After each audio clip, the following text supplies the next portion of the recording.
Hey, what's up everyone? In this video I'm going to be telling you which of these cheap Nike shoes is the best one.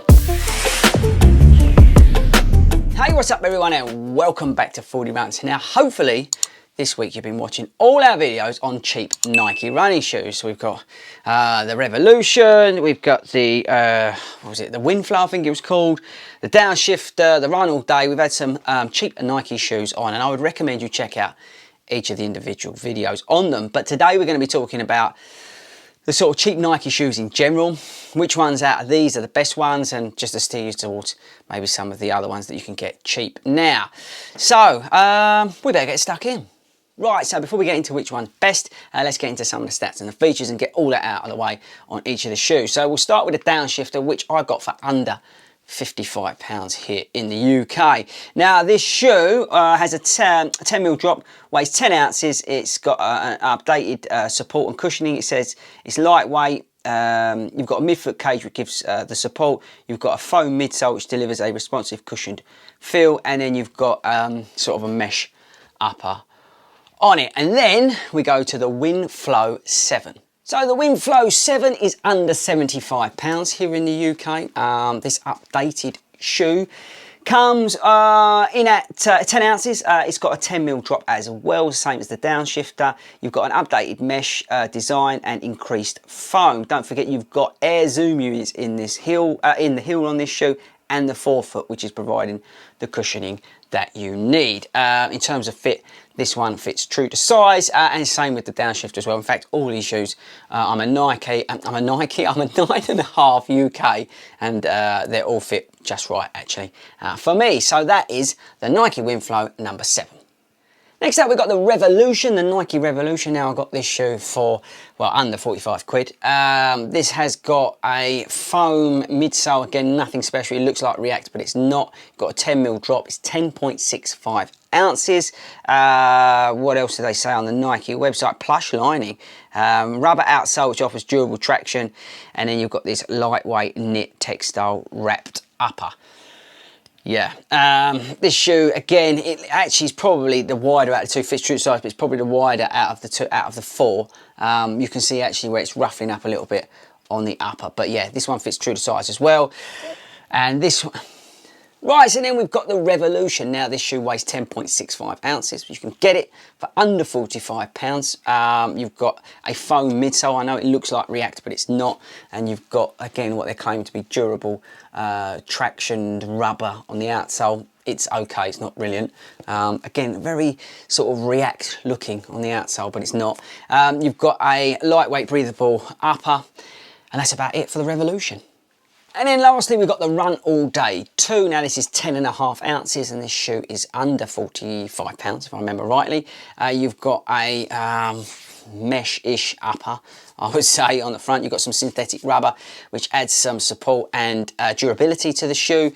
You've got a 10mm offset in it, and you've got like a rubber outsole in places which offers a reasonable amount of traction. Right, so all these shoes, pretty much, apart from the Windflow, which I think, where's my notes? The Windflow was under 75 quid, but you can get it cheaper than that. But basically, these shoes are all around the £50, £55 mark.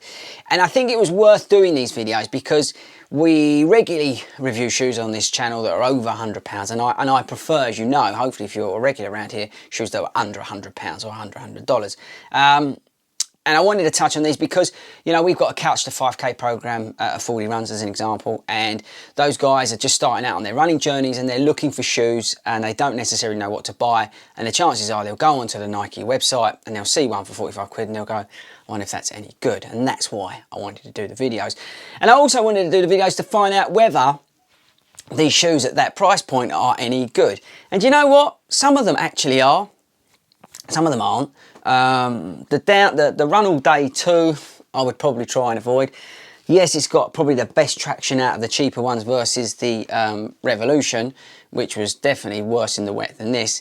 But the overall sort of upper of it is just really thick and really warm. And I don't know, it wasn't doing anything particular. The quality on the shoe is very good compared to this. This has got loads of glue shoved all over it. But yeah, the Run All Day 2 versus the Revolution, I'd probably go for the Revolution. Although they're both quite a firm ride. So that's something to bear in mind. The, where is it? The downshifter, sorry, I probably should have put this behind me. The downshifter was okay. It's definitely an improvement over both of those other shoes, the Revolution and the Run All Day 2. It performed better in the rain than both of those. I think the build quality is better. The overall feel of it is better. The upper is a little bit more breathable than those two shoes. But it's probably still not the best out of them. Although, again, price point, it is well priced. I think out of all these shoes, the best shoe to get is the Winflow 7. I was really, really pleasantly surprised by this shoe.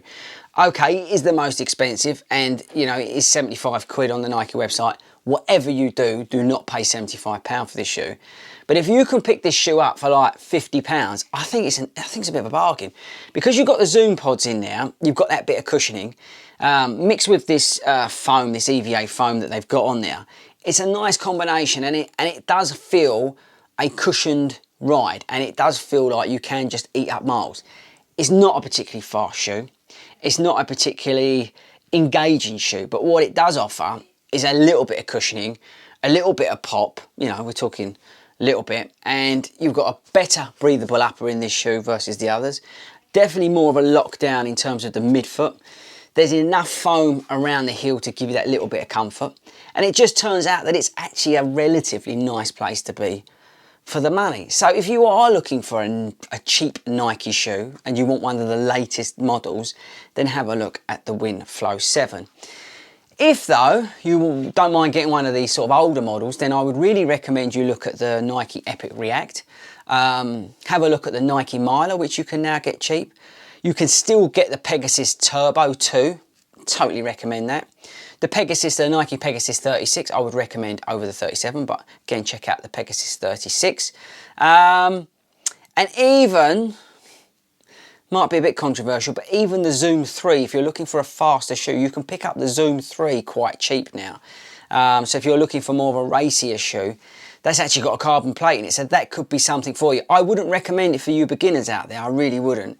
I would personally send you towards the Winflow 7. But you know, if you are looking for something a bit racy for on a budget, but you want Nike, then maybe the Zoom 3 is a way to go.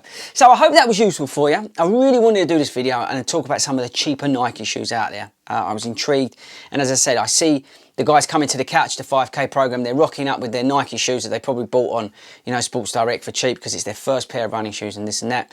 And I was interested to find out what are the latest sort of cheap running shoes from Nike and whether they're any good. So the key takeaway from this is if you're looking for a cheap Nike running shoe, get the Winflow 7.